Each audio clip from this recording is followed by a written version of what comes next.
Hello! Welcome to DIY is my happy place. Yes, this is a DIY YouTube channel, but I'm a little bit off track because I'm doing some true crime things because I guess in my mind, true crime can also be a DIY, which is how to figure something out.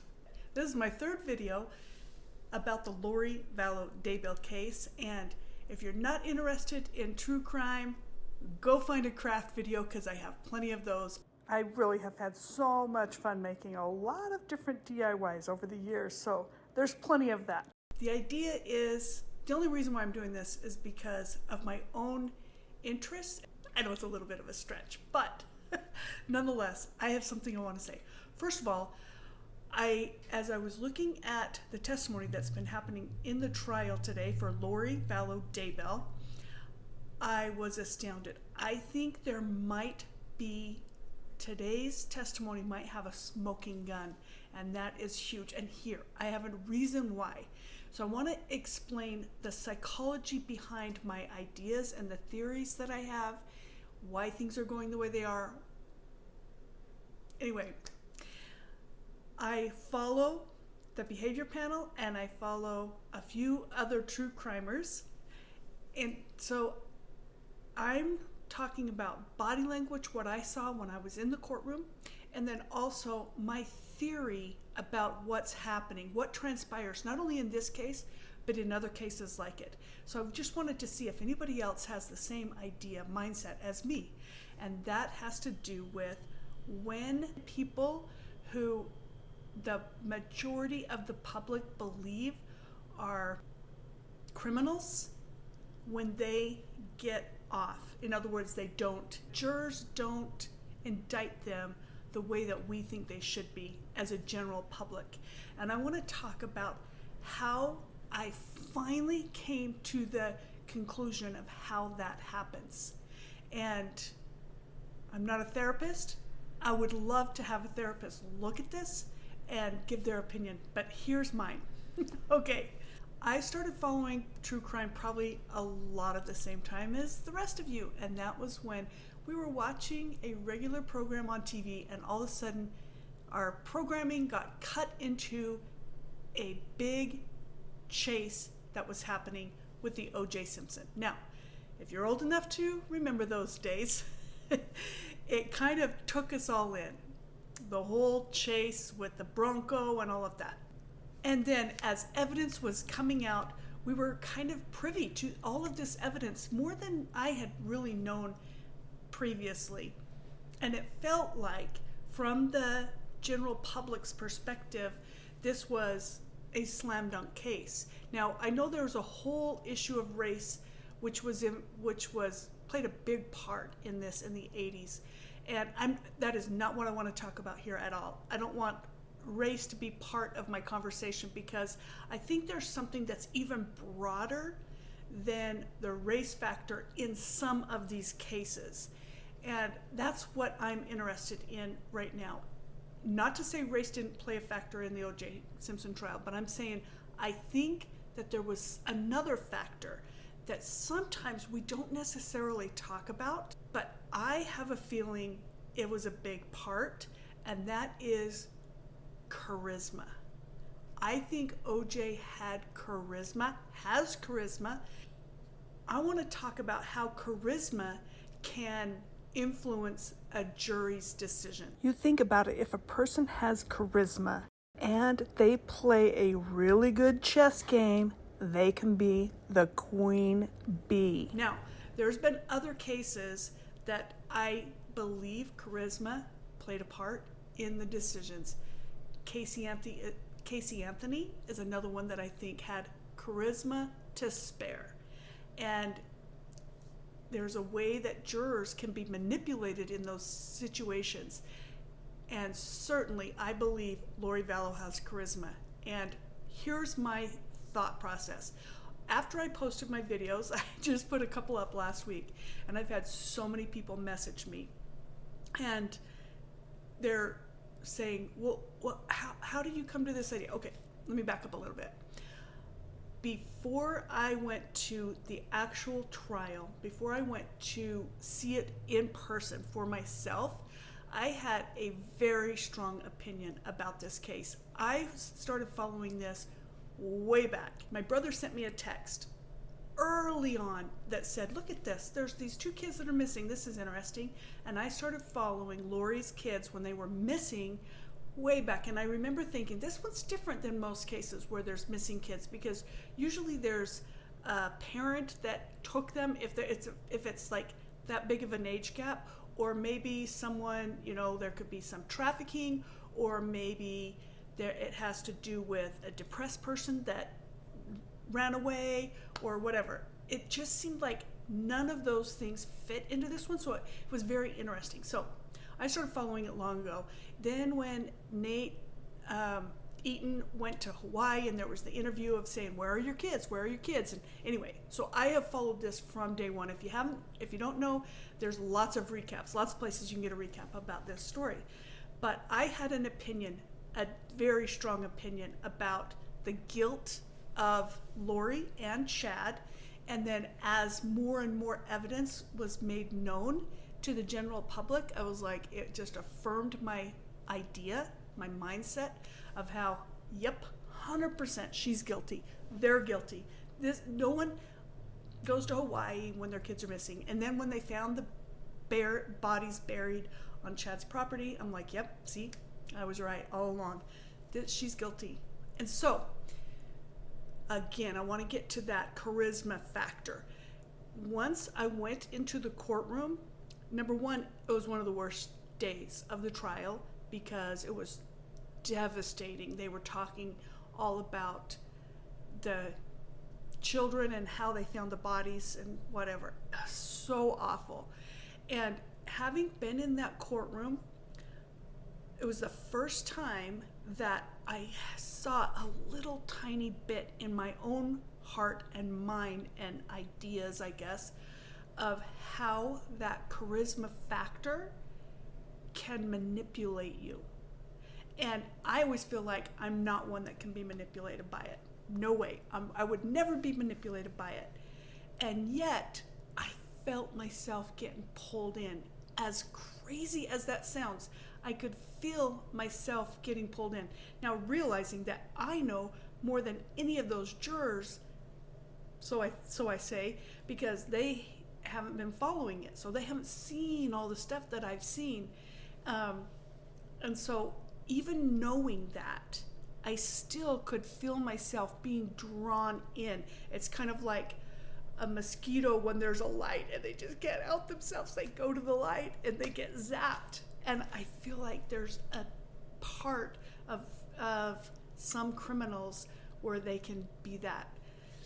They can draw you in to that light. And I just think she's done a very good job of that. Even though, as I'm watching her, as they're describing this, and I'm feeling like this can't be the right reaction for a mother who lost her children, and all these things, even though it still had this weird, I can't put my finger on it thing that makes you go, oh, I don't want it to be true.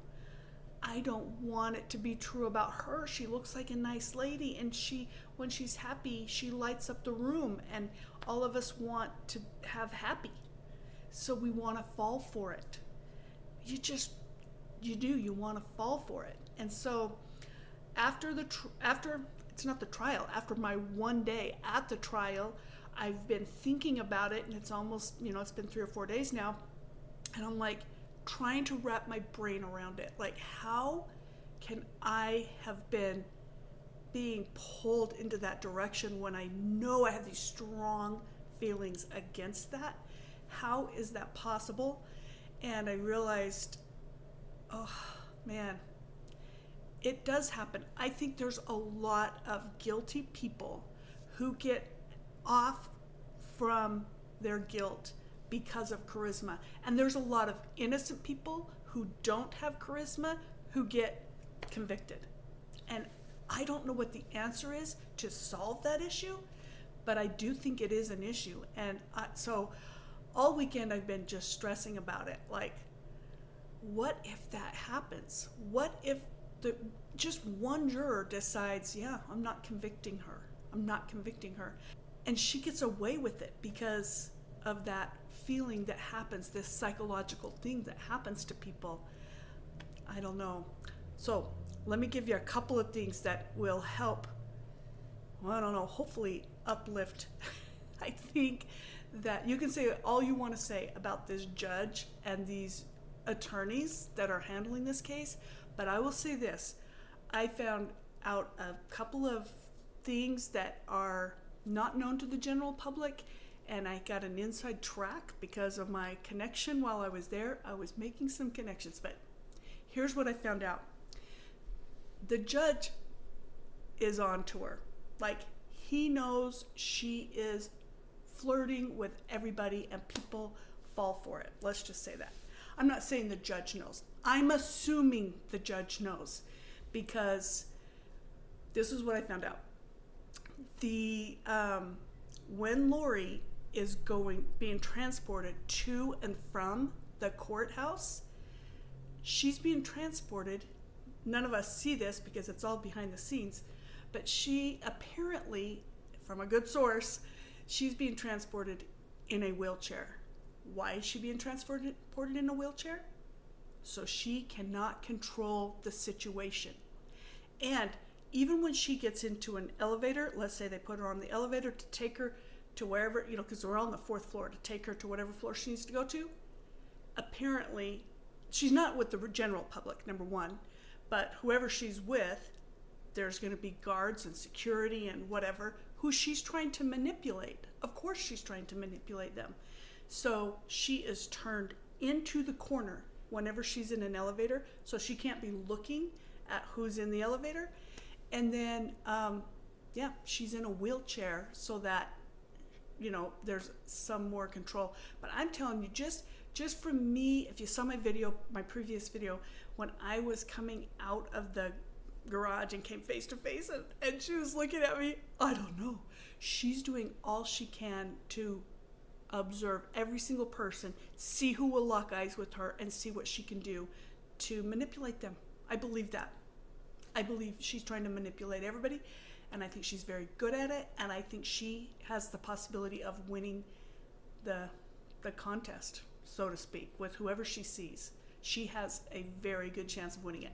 So, having said that, I was worried because the majority of what I was hearing and what I've seen that's happened in the trial has been circumstantial evidence. And I know you can convict on circumstantial evidence. I know that. But that doesn't mean the jury's going to do it. I was listening to Mike King from Profiling Evil, and he was explaining circumstantial evidence. And he said, here's an example. Okay, I'm saying it in my own words, but this is what I learned from him. Let's say you're a cop and you have a feeling someone's dealing drugs. Now, if you just see them walking down the street, you have the right to arrest them and check them to see if they are dealing drugs or not. Well, no.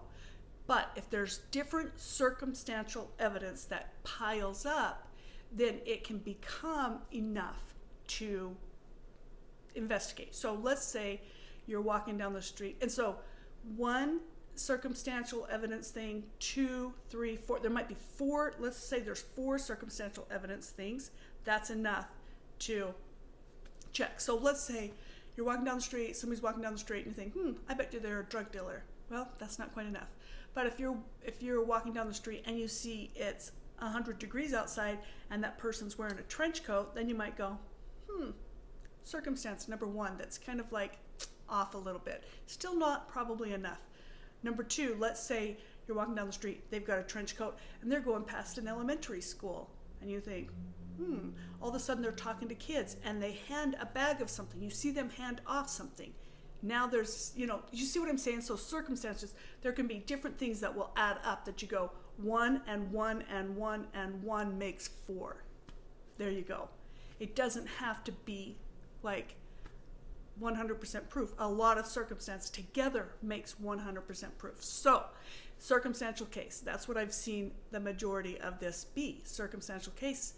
And I felt like there's the possibility that a person could get in their brain and say, because of the charisma that's happening, you could say, maybe she was manipulated. Maybe she was a victim. Maybe she bought into this religious thing and, oh, poor her. Look at how sweet she is. I like her.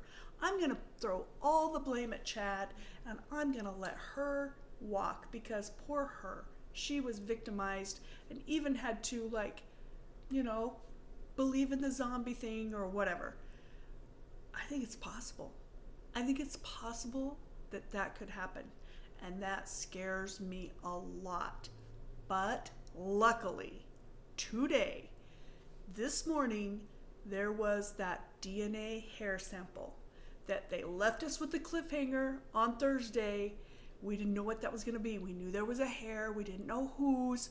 We didn't know what that was going to be. We didn't know if it was going to be Tylee. We didn't know what that hair sample was going to be. Come to find out, that hair sample, DNA 100%, is Lori Vallow. And it was found in the bag that JJ, her son, was buried in. I think that with one and one circumstantial evidence and a DNA thing, I'm hoping that's going to be enough. Now, I know most people don't take an opinion about where they are, but I have an opinion. I believe she's guilty, and I want justice for the family. So, what do you think? Do you think that having DNA, her hair, in the burial bag, so to speak, is enough of evidence with the other circumstantial to get her convicted? I'd love to hear your comments. Leave your comments in the description below, and I promise I'm going to get back to my DIY stuff. Thank you so much, and I'll see you later. Bye.